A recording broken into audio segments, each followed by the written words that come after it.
Marcus Daniels stood at the viewport, watching the stars.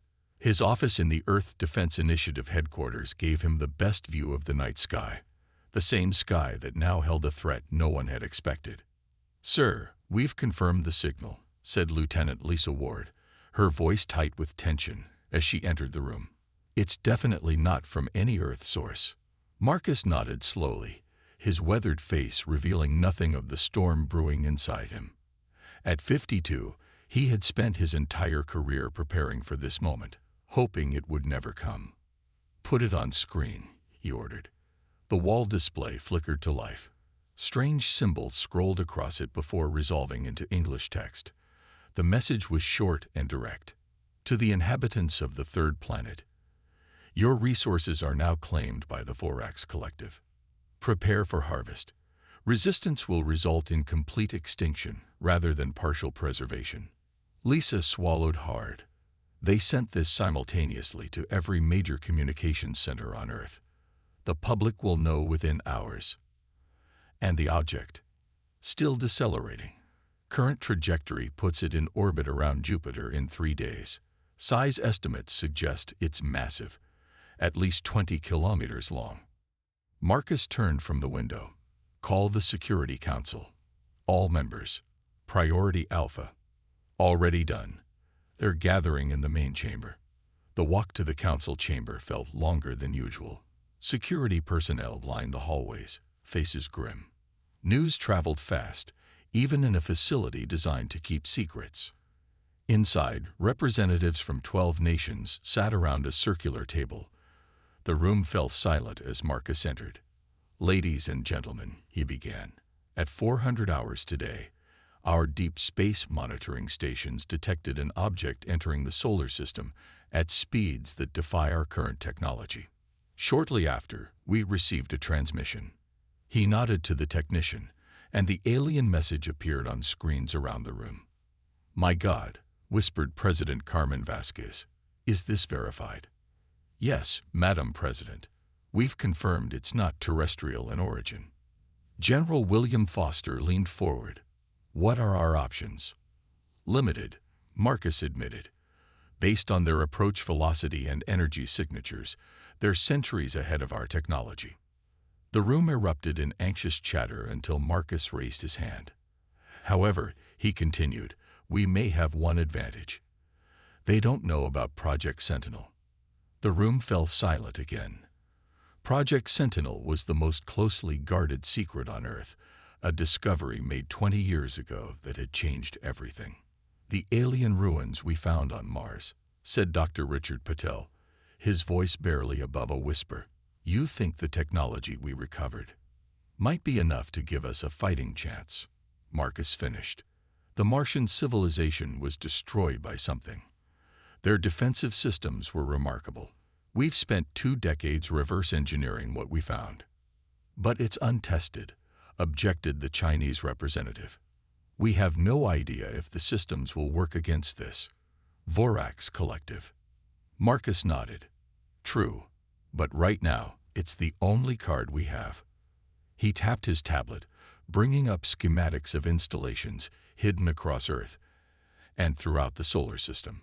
Phase 1 of Sentinel has been operational for 3 years. The shield network can be activated within 6 hours. The Harbinger fleet is nearly complete. "And if it fails?" asked the Russian delegate. Marcus met his gaze steadily. "Then humanity goes down fighting." President Vasquez stood. "Activate Sentinel. Full deployment. And prepare a response to this message." "What kind of response?" asked Lisa. Marcus's expression hardened. "One that makes it clear that Earth isn't as defenseless as they think. They expect us to beg for mercy." His eyes narrowed. "Let's show them why that's a mistake." As the council members dispersed to contact their governments, Marcus returned to the viewport. Somewhere beyond those stars, an alien armada was approaching. They thought they were hunting prey. They were about to discover they had stumbled upon predators instead. Dr. Olivia Mendez walked through the underground facility known as Redout Alpha. Buried deep beneath the Rocky Mountains, teams of scientists and military personnel rushed around her, preparing defenses that had existed only in theory until today. "Status report," she demanded, stopping at the main control hub where technicians monitored dozens of screens. Alan Reeves, her chief assistant, looked up from his console. "The quantum shield generators are powering up worldwide. We're at 43% capacity and climbing." Olivia nodded, brushing a strand of gray-streaked black hair from her face. At 47, she had spent half her life working on Project Sentinel, ever since the discovery that changed everything. "The European and Asian grids are sensing now," reported another technician. "Estimated time to full coverage: 4 hours, 20 minutes. Olivia moved to the large holographic display at the center of the room. It showed Earth surrounded by a network of points, each one a shield generator or weapons platform hidden in plain sight over the years. Some were disguised as communication satellites. Others had been built into existing structures or buried underground. "And the Harbinger fleet?" she asked. Alan pulled up another display. "All ships reporting ready. The retrofit of alien propulsion systems exceeded our expectations. We have 328 vessels operational." 20 years ago, humanity had discovered the ruins of an alien outpost on Mars. The civilization had been destroyed by something that had targeted their technology specifically. Among the ruins were defensive systems and weapons far beyond human understanding, but not beyond human adaptability. Olivia remembered the day they had first activated a piece of the alien technology. The power it generated had blown out every system in the research facility. 7 people had died. But from that tragedy came understanding, and from understanding came Project Sentinel. "Dr. Mendez," called the voice behind her. She turned to see Marcus Daniels entering the control center. "Director," she acknowledged with a nod. "We're bringing the systems online now." "Good. The Vorax fleet has passed Saturn's orbit. Our long-range scans show 57 vessels of varying sizes." Olivia's throat tightened. "So many." "Yes, but according to the Mars records, the attack that destroyed their civilization came from just one ship." His eyes met hers. "Do we have any surprises they won't be expecting?" Olivia walked to a secured terminal and placed her palm on the scanner. A new display appeared, showing a section of the facility few people knew existed. "The Spear of Dawn," she said quietly. "We finished it last month." Marcus studied the schematics of the massive weapon built using principles found in the Mars ruins. "Will it work?" "In theory, it creates a targeted rupture in spacetime. Nothing we've tested it on has survived." "And the power requirements?" "Enormous. We can fire it once, maybe twice before burning out most of our power grid." Marcus nodded slowly. "A last resort." Then Olivia's tablet beeped. She checked the alert and frowned. "The Vorax fleet has changed course. They're heading toward Europa." "The research station," Marcus said, his voice flat. 342 civilians. They watched in silence as the nearest Vorax ship approached Jupiter's moon. A flash of light appeared on the display. When it faded, the outpost was gone. "They didn't even attempt communication," Olivia whispered. "Those people were no threat." "It's a demonstration," Marcus replied grimly. "They want us afraid." Olivia's eyes hardened as she turned to face the room of scientists and soldiers. "Push the shield activation to maximum priority. Bring weapons systems online, and prepare the Harbinger fleet for immediate deployment." As the teams rushed to comply, she turned back to Marcus. "Do you think humanity is ready for this?" she asked quietly. Marcus looked at the display showing the approaching alien fleet. "We better be," he answered, "because they're not giving us a choice." Frank Sullivan straightened his suit jacket as the shuttle approached the massive Vorax vessel. Through the viewport, he could see the alien mothership, a dark structure shaped like a twisted crescent, its surface rippling with strange lights. It dwarfed his tiny craft. "Ambassador, we're on final approach," said the pilot, Captain Diane Reed. Her voice was steady, but Frank noted the tension in her shoulders. "Are you sure about this?" Frank nodded. At 61, he had spent his life in diplomatic service, negotiating everything from trade agreements to peace treaties. But nothing had prepared him for this mission. "Sometimes talking is all we have," he replied, "even if it's just to buy time." His earpiece crackled. "Ambassador Sullivan, this is Director Daniels. Remember your objectives." "I do," Frank confirmed. "Attempt negotiations, gather intelligence, and, if necessary, deliver our message." "The shuttle's recording everything," Marcus continued. "Even if you don't make it back, the data will transmit automatically when the quantum shields activate." Frank appreciated that Marcus didn't sugarcoat the danger. "Understood." The shuttle shuddered as an invisible force took control, guiding them into a cavernous docking bay. There was no gravity in the alien hangar. Frank activated the magnetic boots built into his shoes. "Good luck, sir," said Captain Reed as the airlock opened. Frank pushed himself forward, floating into the alien ship. The atmosphere felt thick and smelled of ozone. Gravity suddenly returned, causing him to stumble slightly as his feet touched the deck. 3 Voraks appeared. Frank had seen images captured by long-range telescopes, but seeing them in person was different. They stood nearly 8 feet tall, with bodies covered in iridescent scales that shifted color with each movement. Each had 4 pairs of eyes arranged vertically on elongated faces. They wore no clothing, but complex devices were embedded in their bodies. "You are the human speaker," said the center alien. Its voice had an odd, multi-toned quality, as if several voices spoke at once. "I am Overseer Zex Khan of the Voraks Collective." Frank made a small bow. "Ambassador Frank Sullivan of Earth. I come seeking peaceful dialogue between our peoples." The alien's upper eyes narrowed while its lower ones widened, an unsettling effect. "There is no dialogue to be had. Your species consumes too many resources for its value." Frank maintained his diplomatic composure despite the blunt statement. "We believe there's room for mutual benefit. Earth has much to offer in trade and cultural exchange. We have cataloged 17,000 worlds across this galaxy sector," replied Zex Khan. "Your civilization ranks low in technological advancement, but high in resource consumption. You are inefficient, perhaps by your standards," Frank countered. "But efficiency isn't everything. Creativity, art, diversity of thought." "Irrelevant," interrupted the alien. "We have studied your transmissions. Your species spends much energy on internal conflicts. This indicates poor species cohesion." Frank tried another approach. "We're prepared to discuss fair resource-sharing arrangements." "There will be no discussion," Zex Khan stated flatly. "Your planet will be harvested. A small percentage of your species will be preserved in controlled habitats as a curiosity. The rest are unnecessary." Frank felt a chill despite the warm, humid air. He had expected this outcome but had hoped for better. "Then I'm authorized to deliver humanity's official response to your threat."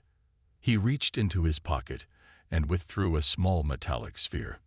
The device, developed from the Mars Ruins technology, was both simple and incredibly complex. The Voraks guards moved forward, but Zex Khan raised a hand to stop them, curious. Frank activated the sphere. It rose from his palm, hovering in the air. A blue light emanated from it, expanding to fill the chamber with a holographic projection.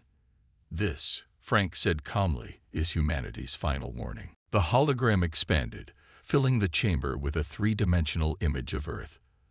The planet rotated slowly, then the view pulled back to show the solar system. Hidden installations appeared throughout, on the Moon, Mars, and the outer planets.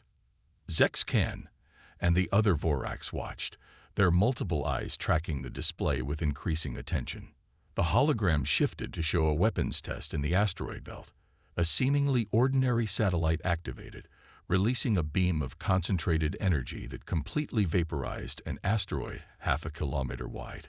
The test had been conducted 6 months earlier under total secrecy. "What is this?" demanded Zex Khan. The hologram changed again, displaying the Harbinger fleet emerging from concealed bases on Mars, Europa, and hidden within Saturn's rings. Hundreds of ships built using reverse-engineered alien technology. Marcus Daniels' voice filled the chamber, calm and measured. Humanity evolved as prey animals on a death world. For most of our history, we were hunted by predators stronger and faster than ourselves. The hologram showed early humans facing saber-toothed cats and other prehistoric predators, then developing tools and working together to survive. We survived through intelligence, cooperation, and the development of tools. When we became the apex predator on our planet, we turned our competitive instincts against each other. Images flashed showing historical battles throughout human history, ancient armies clashing with swords, then firearms, tanks, aircraft, and finally modern warfare. For thousands of years, we perfected the art of war. We became very, very good at it. Frank watched the aliens closely, noting how their scales shifted colors rapidly, perhaps a sign of agitation or surprise. 20 years ago, we discovered the ruins on Mars. Continued Marcus' recorded message. We found evidence of a civilization destroyed by forces similar to yours. We learned from their mistakes. A hologram displayed the schematics for technology that the humans had developed. Quantum shields capable of absorbing and redirecting energy, antimatter cannons, and relativistic kill vehicles. We have united our planet in ways we never could before. Our weapons now point outward. The display showed the full extent of Earth's defenses, a network far more extensive than the Voraks could have detected. This is not a plea for mercy, Marcus stated firmly. This is a warning. We are ready. We are waiting. Retreat immediately or be destroyed. The hologram faded, leaving the sphere hovering in the air for a moment before returning to Frank's palm. The chamber fell silent. The Voraks stood perfectly still, their scales now a deep, uniform purple. You believe this display will deter us? Ken finally asked. We have conquered species with far more advanced technology than yours. Frank met the alien's gaze steadily. Perhaps, but at what cost? We don't want war, but make no mistake, if forced to fight, humanity will not go quietly. We will make your victory so costly that it won't be worth the price. The alien leader made a sound that might have been amusement. Your species has courage. I will acknowledge that. However, courage without power is merely delay of the inevitable. Then put us to the test. Frank replied calmly. See if we're bluffing. Ken gestured to the guards. This meeting is concluded. Return to your vessel. Frank bowed slightly and turned to leave, tucking the sphere back into his pocket. As he floated back toward the shuttle, he knew the aliens wouldn't let him deliver this message to Earth. The information was too dangerous to their plans. He was right. As soon as the shuttle cleared the mothership, alarms blared. Captain Reed's voice came over the comm. Ambassador, they're targeting us. Activating emergency protocols. Frank strapped himself in. Just make sure the transmission goes through. Already sending on all frequencies, she confirmed as the first energy blast struck the shuttle. The last thing Frank saw was the data confirmation light turning green before everything went white. The Strategic Command Center beneath Denver buzzed with activity. Three-dimensional displays showed the destruction of Ambassador Sullivan's shuttle in real time. The small craft had vanished in a flash of energy, but not before transmitting its final data packet. General Sofia Rodriguez watched the footage, her face set in grim determination. At 48, she had commanded special forces in conflicts around the world, but nothing compared to the responsibility she now faced. Ambassador Sullivan's shuttle has been destroyed, she announced to the command staff. The Voraks have made their decision. Marcus Daniels nodded slowly. As we expected, did we receive the full transmission? Yes, sir, confirmed the communications officer. All sensor data and recordings from inside the mothership were transmitted before they were hit. On the main screen, the Voraks fleet had changed course. The alien armada was now accelerating toward Earth, their engines leaving strange distortions in space behind them. Time to intercept? Asked Marcus. At current velocity, they'll reach Earth orbit in 7 hours, replied the tactical officer. Long-range sensors indicate their weapon systems are powering up. Sophia moved to the central command table. Defensive grid status. Quantum shields at 97% capacity and holding. All population centers secure. Orbital platforms armed and tracking. Marcus tapped his communicator. Dr. Mendez, are we go for Harbinger deployment? Olivia's voice came through clearly. All ships reporting ready. Crews are in position. Execute Operation Thermopylae, ordered Marcus. Throughout the solar system, humanity's hidden fleet activated. Ships that had been concealed for years now powered up their engines. Some emerged from the Martian dust. Others rose from the oceans of Europa. Vessels disguised as asteroids shed their rocky camouflage. Within minutes, 300 ships moved into a complex three-dimensional formation designed to surround the approaching alien fleet. In the command center, Sophia studied the tactical display with intense focus. The Harbinger fleet was smaller than the Vorax force, but positioned for maximum strategic advantage. The aliens are scanning our vessels, reported the sensor officer. They've detected the technology signatures. Their fleet is adjusting formation. Good, said Sophia. Let them worry about what they don't understand. The first Vorax attack came suddenly. A massive energy beam fired from their lid ship, aimed directly at Earth. It struck the quantum shield surrounding the planet, creating a spectacular display of light as the energy was absorbed and redirected harmlessly into space. Shield holding at 92%, reported the defensive systems operator. The attack was significantly stronger than our models predicted. Sophia exchanged a look with Marcus. They're testing us. The Vorax fired again, this time targeting multiple points in the shield simultaneously. Again, the quantum technology held, though the power drain was substantial. They're trying to find weak points, observed Marcus. Typical siege tactics. Sophia nodded. And now they know we weren't bluffing about our defensive capabilities. She turned to the communications officer. Send the signal to the Harbinger fleet. Execute attack pattern Delta. Throughout the command center, personnel watched as humanity's ships began their coordinated assault. The vessels moved with precision that would have been impossible without the enhanced navigation systems derived from the Mars technology. First wave in position, reported the fleet coordinator. Graviton beams charging. The Vorax are attempting to regroup, said the tactical officer. They seemed confused by our formation. Marcus allowed himself a thin smile. They expected us to huddle behind our shields. They didn't expect us to fight back. On the main screen, the first wave of human ships activated their primary weapons. Beams of concentrated gravitational energy lanced out toward the alien vessels, distorting space-time around them. Direct hits on 17 Vorax ships, announced the tactical officer. They're experiencing localized time dilation effects.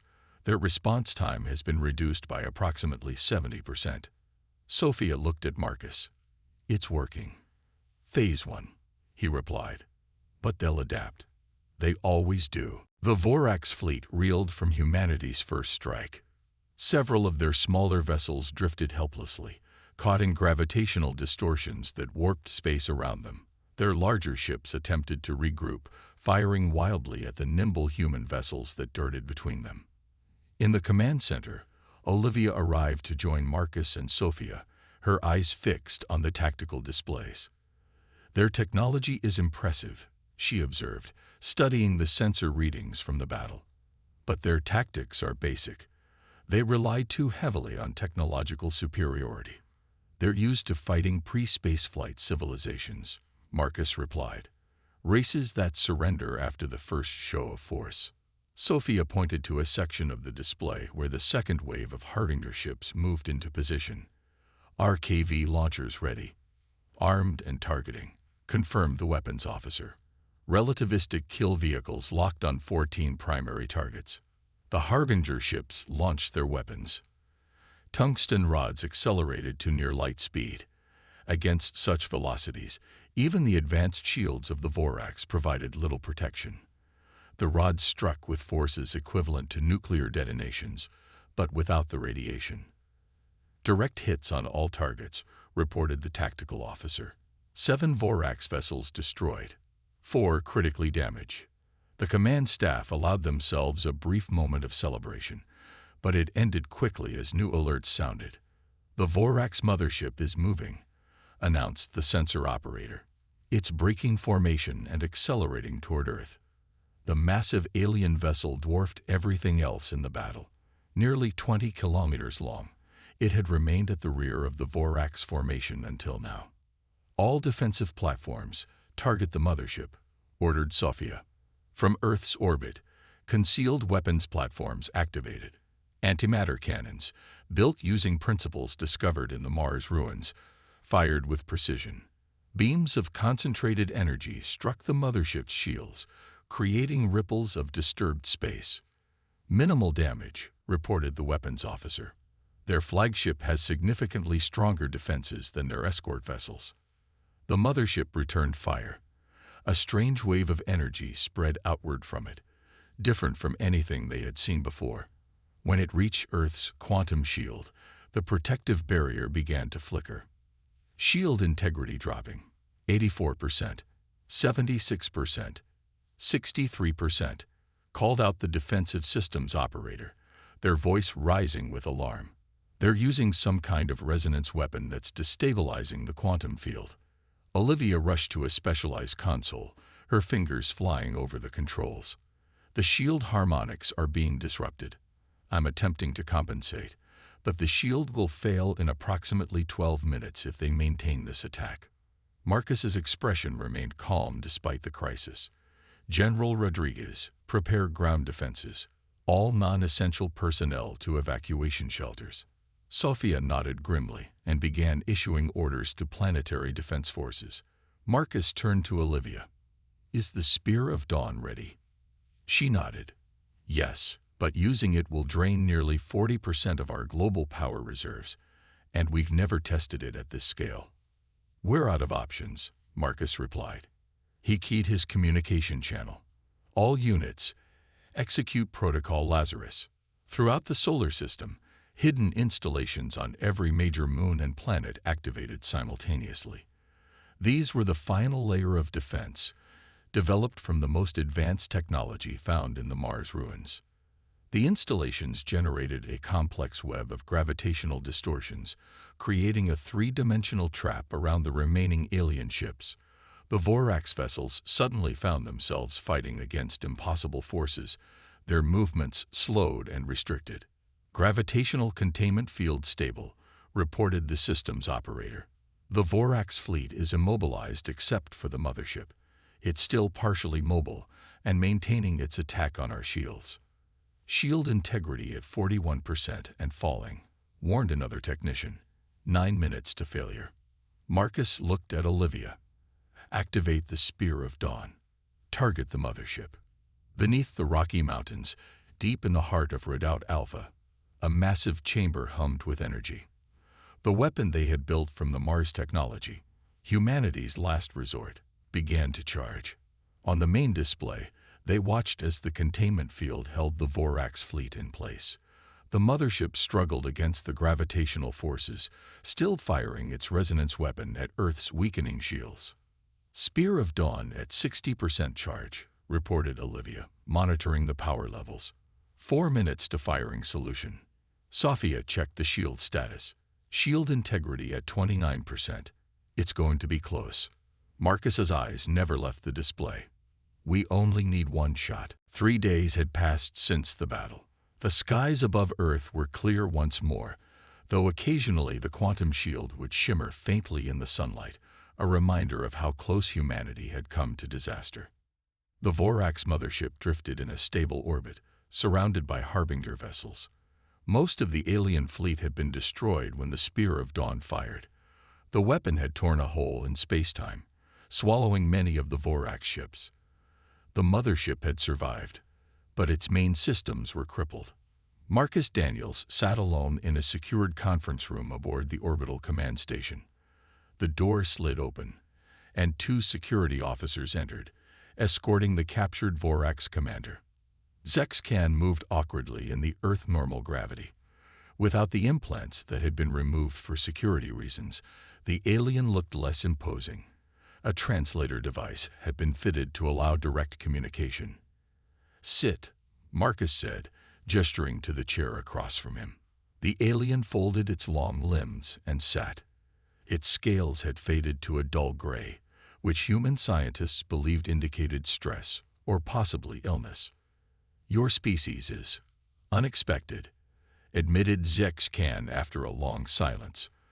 "Our records indicated your civilization was at least a century away from achieving this level of technology. We found the ruins on Mars," Marcus explained. "We learned about the collectors who destroyed them, and about civilizations like yours that serve as their proxies. We've been preparing ever since." The alien's multiple eyes blinked in what might have been surprise. "You know of the collectors, and you still chose to fight." "We didn't have much choice," replied Marcus. "Submit or resist. Those were our options. Humanity has never been good at submission." "You do not understand what you have done," said Zex Can. "The collectors will notice that we failed. They will come themselves." Marcus leaned forward. "We're counting on it." He pushed a data crystal across the table.